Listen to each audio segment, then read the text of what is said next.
kalkulator MSD, cara simpel hitung besar sampel. Jika kembali pada peta ini, maka sahabat sudah bisa mengidentifikasi bahwa kalkulator besar sampel MSD adanya di sini, di klaster besar sampel, di mana besar sampel ini berada pada topik konsisten, yang merupakan aksis statistika dari metode MSD. Nah, dengan demikian sahabat tahu bahwa saat ini kita berada di sini, yaitu di besar sampel.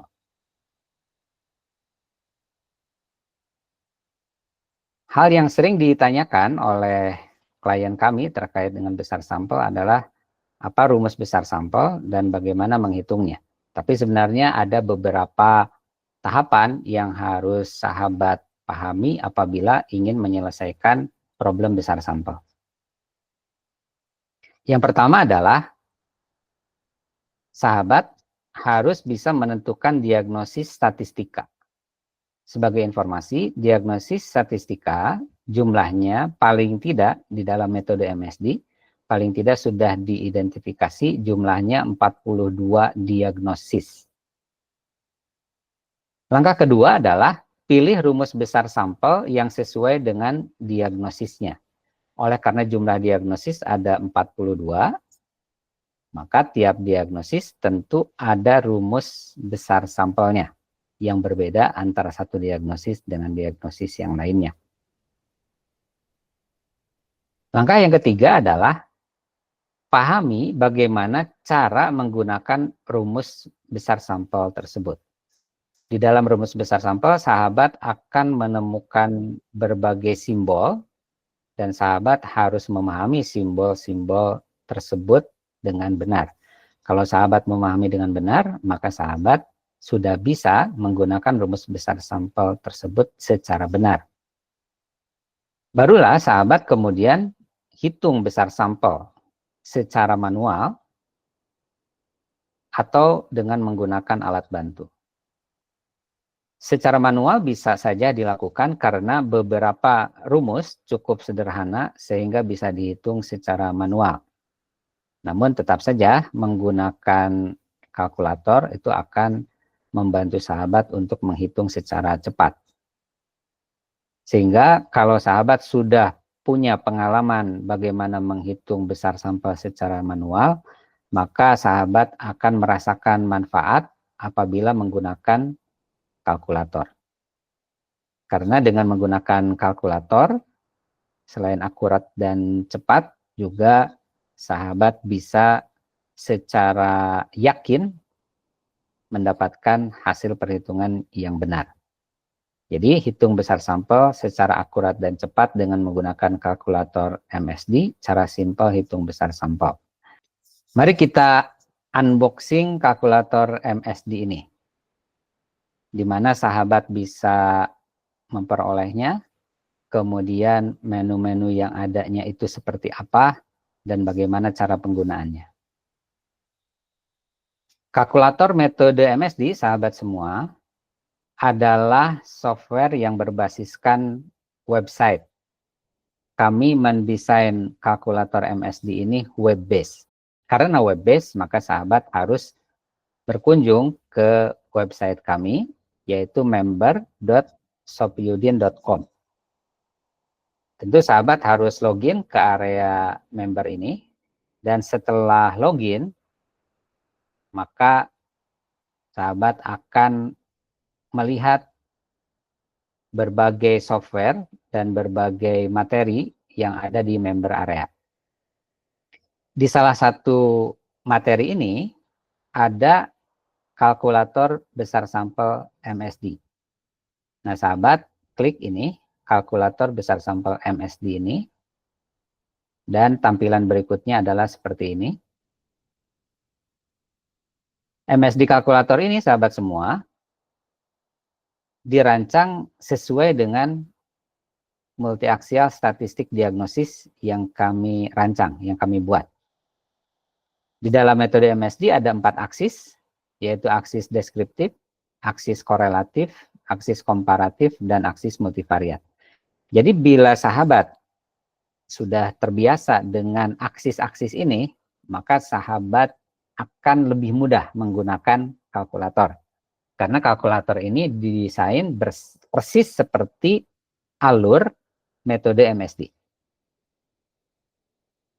Begitu sahabat masuk ke kalkulator besar sampel, sahabat langsung menemukan 4 aksis ini. Aksis deskriptif, aksis korelatif, aksis komparatif, dan aksis multivariat. Misalnya sahabat tahu bahwa penelitian sahabat termasuk ke dalam aksis deskriptif, maka sahabat klik aksis deskriptif. Dan akan nanti keluar seperti ini, ada petunjuk penggunaan kalkulator besar sampel deskriptif. Jadi sahabat bisa membaca dulu petunjuknya bagaimana. Dan ada kalkulatornya. Demikian juga kalau sahabat klik aksis korelatif, aksis komparatif, dan aksis multivariat, sahabat juga akan menemukan 2 menu, yaitu petunjuk penggunaan dan kalkulatornya itu sendiri. Ya, untuk kepraktisan, saya tidak akan mengklik yang aksis yang lainnya. Cukup sebagai contoh, di sini adalah jika sahabat mengklik deskriptif, maka akan ada 2 opsi ini, yaitu membaca dulu penggunaannya, caranya bagaimana, dan ini aplikasinya. Nah, kalau sahabat klik petunjuk penggunaannya, maka yang akan muncul adalah seperti ini. Ini adalah bagaimana cara menggunakannya. Petunjuk penggunaan kami buat sedemikian rupa, sehingga mudah-mudahan sahabat bisa mengikuti dan bisa dengan mudah menghitung besar sampel. Kalau sahabat klik kalkulator besar sampel deskriptif, maka yang akan muncul seperti ini. Kalkulator besar sampel aksis deskriptif. Di sini ada menu yang segera dapat sahabat lihat, tulisannya please select. Ini kalau diklik, maka akan muncul 8 diagnosis deskriptif. Ada deskriptif kategorik, deskriptif numerik, deskriptif rate, dan seterusnya.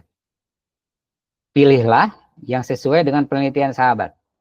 Jadi kalau penelitian sahabat adalah deskriptif kategorik, maka pilihlah deskriptif kategorik. Nah, setelah itu akan ada rumusnya. Kemudian sahabat masukkan angka-angka. Ini kan di deskriptif kategorik ini rumusnya Z alpha kuadrat PQ per D kuadrat. Nah, ini Z alpanya berapa, P-nya berapa, proporsi. Kemudian D-nya berapa, ini presisi. Kemudian nanti akan muncul berapa banyak jumlah subjeknya. Ya, jadi kalau sahabat masukkan angka-angka tersebut, maka nanti sahabat akan memperoleh berapa banyak jumlah subjek. Kalau penelitian sahabat misalnya deskriptif numerik, maka pilih deskriptif numerik, maka akan muncul pilihan-pilihan ini. Jadi tinggal diisi Z alfanya berapa, standar deviasinya berapa, presisinya berapa, dan seterusnya. Sampai dengan deskriptif kesesuaian numerik. Kalau sahabat klik kalkulator besar sampel yang korelatif, jadi di sini tadi korelatif, maka akan muncul ini.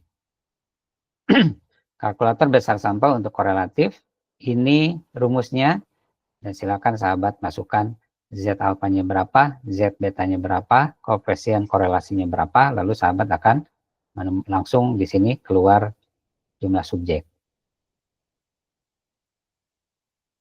Kemudian untuk komparatif kategorik, sahabat juga pilih saja diagnosis yang sesuai dengan penelitian sahabat. Apakah komparatif kategorik tidak berpasangan 1 kali pengukuran, dan seterusnya. Jika misalnya K1, komparatif kategorik tidak berpasangan, ini ada panduan berikutnya. Rumus besar sampelnya untuk tabel berapa. Misalnya tabelnya 2x2, dan pendekatannya mau bagaimana. Apakah besar efek berdasarkan perbedaan proporsi, apakah berdasarkan risiko relatif, dan odds ratio. Jadi ini silakan sahabat pilih sesuai dengan keinginan sahabat. Kemudian muncul rumus besar sampelnya, lalu isi Z alpha, Z beta, dan seterusnya. Ya, di sini juga kalau sahabat klik ke bagian ini, maka sahabat akan membaca petunjuknya. Ya, petunjuk penggunaannya itu seperti apa.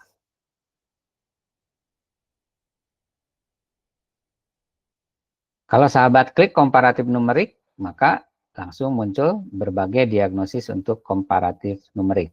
Mulai dari K7 sampai dengan 14. Kita tahu komparatif numerik, jumlah diagnosisnya ada 8. Berikutnya komparatif rate. Komparatif rate ini banyak, rumusnya ada 5, dan masing-masing rumus ini digunakan untuk kondisi yang sesuai dengan penelitian sahabat.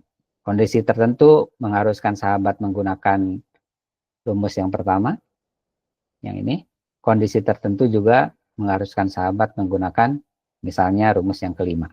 Nah ini, tapi sebelumnya ya sahabat tentu sudah mengetahui penelitian sahabat itu adalah penelitian comparative rate, dan comparative rate-nya itu seperti apa. Gitu.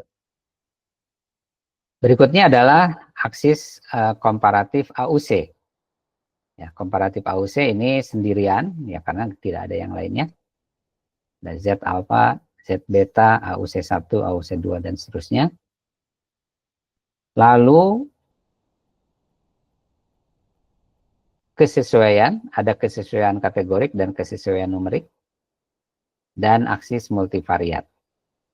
Untuk aksis multivariat ini ada 10, silakan sahabat pilih. Ya. Diagnosisnya itu diagnosis yang mana? Apakah ini ya, multivariat prediktif kategorik, satu kali pengukuran, atau multivariat prediktif rate misalnya. Nah ini disesuaikan aja dengan diagnosis sahabat. Baik sahabat semua, demikian presentasi mengenai kalkulator MSD, bagaimana cara sahabat untuk mengaksesnya, terus bagaimana cara sahabat untuk menggunakannya.